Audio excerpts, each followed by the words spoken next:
তো hello everyone, আশা করছি তোমরা সকলে খুব ভালো আছো আর আমিও অনেক অনেক ভালো আছি। আমি অপরূপা চলে এসেছি তোমাদের সাথে আমার লাইফ আপডেট নিয়ে। তো চলো দেখতে থাকো। হ্যাঁ ব্লগ হচ্ছে, ব্লগ কটায় উঠেছিস ঘুম থেকে?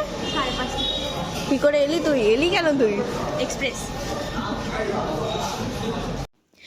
এই ভিডিওটা আমি শ্যুট করেছি হচ্ছে আজ থেকে মোস্ট প্রবাবলি 2 মান্থস আগে।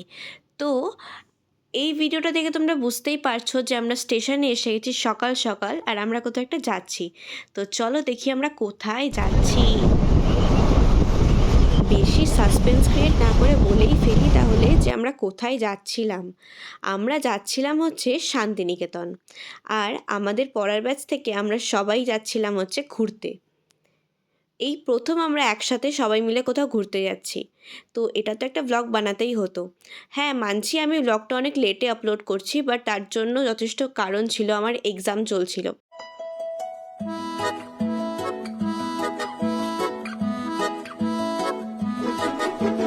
तुझे तक तक तक तकते रहना, तेरी बक बक बक सुनते रहना, काम काज सब भूल भुला के तेरे पीछे पीछे चलते रहना, ये तो है best of time, love you. Bolpur Santiniketan. Bolpur শান্তিনিকেতনের নাম শুনলেই সবার আগে সাহিত্যিক প্রেমীদের মনে যে নামটি আসে সেটি হলো কবিগুরু রবীন্দ্রনাথ ঠাকুর। ধরিয়া রাখিয়া সোহাগে আদরে আমার মুখর পাখি তোমার প্রাসাদ প্রাঙ্গণে, মনে করে সখী বাঁধিয়া রাখিও আমার হাতের রাখে তোমার কনক কঙ্কণে।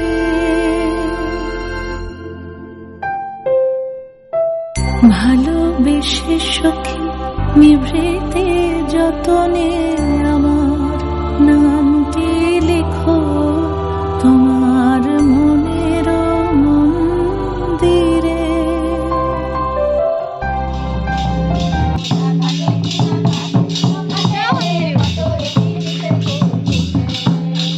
আমি যাবো।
আজকের ভিডিওটা এই অবধি ছিল।